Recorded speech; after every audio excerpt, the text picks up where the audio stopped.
Nós, da Liga de Patologia da Faculdade de Medicina de Itajubá, preparamos essa videoaula sobre os achados clínicos e o diagnóstico do Covid-19.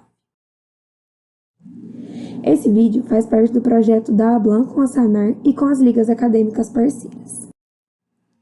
Ao final da aula, conseguiremos entender quais exames devem ser solicitados e quais dados da história clínica podem ajudar na resolução do seguinte caso de Covid-19. Uma paciente de 80 anos, do sexo feminino, sem comorbidades, chegou à UPA referindo dispneia.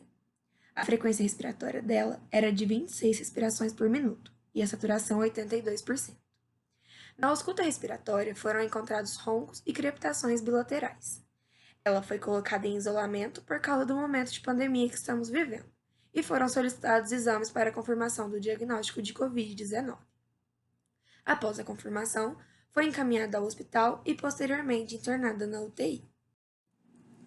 Então, nessa aula, vamos falar sobre os sinais e sintomas, exame físico, exames complementares e testes diagnósticos do Covid-19. Vamos começar com os sinais e sintomas da doença. Cerca de 80% dos indivíduos infectados não manifestam a doença, ou seja, são assintomáticos. Já os pacientes sintomáticos, que representam 20% dos infectados, somando casos leves e graves, podem desenvolver febre, tosse seca, dor de garganta, perda de olfato e paladar ou dores na cabeça e no corpo. Após a inalação ou ingestão do vírus, o local de infecção inicial é o trato respiratório superior. O vírus começa atacando as células da fossa nasal, avançando pela garganta e gerando os primeiros quadros clínicos, como anosmia, odinofagia, tosse e congestionamento nasal. Dependendo do aspecto viral, dos fatores ambientais e dos fatores idiosincráticos do hospedeiro, como o sistema imunológico, o vírus pode se disseminar pelo trato respiratório inferior, causando inflamação nos alvéolos e, consequentemente, uma pneumonia. Agora, entramos na parte do exame físico. Na consulta, devemos realizar uma anamnese criteriosa para identificar os primeiros indícios do Covid-19 a partir dos sintomas relatados pelo paciente. Já no exame físico, vamos perceber alguns dos seguintes sinais que são característicos dessa doença. A presença de roncos e crepitações na ausculta respiratória, que varia sua intensidade de acordo com a gravidade da infecção. Batimentos de asa de nariz. Tiragem intercostal, que é a retração respiratória dos espaços intercostais supraesternal ou supraclavicular causada pelo esforço respiratório. Dispneia, saturação menor que 95% ou então uma cianose. Chegamos nos exames complementares. Os principais exames de imagem solicitados são a raio-x e a tomografia computadorizada. E os principais exames laboratoriais que se alteram são o hemograma, PCR, ferritina, marcadores inflamatórios e o dímero D. No raio-x de tórax, encontraremos principalmente infiltrado intersticial de predomínio periférico, derrame pleural e consolidações bilaterais. Esse é um raio-x de um paciente já positivo para o Covid-19.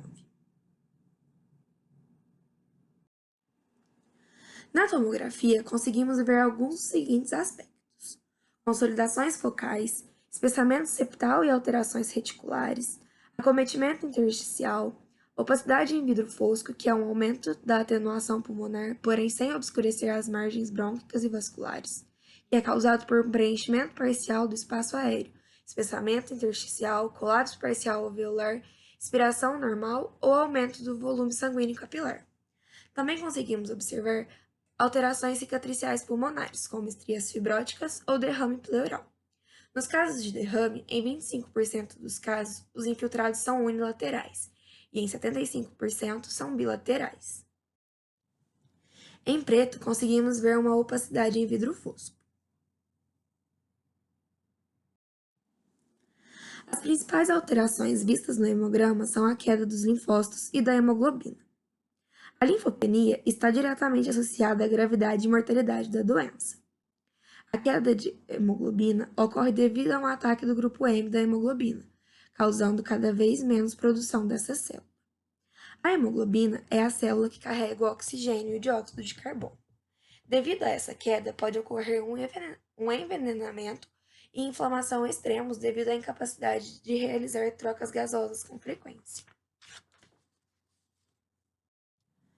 Ocorre também um aumento no PCR, que é um grande indicador de suspeita da infecção. A ferritina, outro marcador inflamatório, também sofre um aumento nessa doença. O aumento do dímero D está presente nos piores prognósticos, visto que causa um aumento da formação de trombina, que ativa o processo de hemostasia e, consequentemente, aumenta os casos de coagulação vascular disseminada. Além de todos os exames anteriores, temos os seguintes testes de diagnóstico. O exame de sorologia para o Covid-19 detecta a presença de anticorpos IgM e IgG em pessoas que foram expostas ao vírus SARS-CoV-2. O teste deve ser solicitado somente em pacientes que apresentarem PCR negativos para o coronavírus e após o 7º dia de sintomas, quando o teste passa a ter uma sensibilidade maior. O exame é realizado pela metodologia de quimiluminescência. A presença de IgM marca uma reação recente do vírus, e a presença de IgG marca as fases tardias da doença.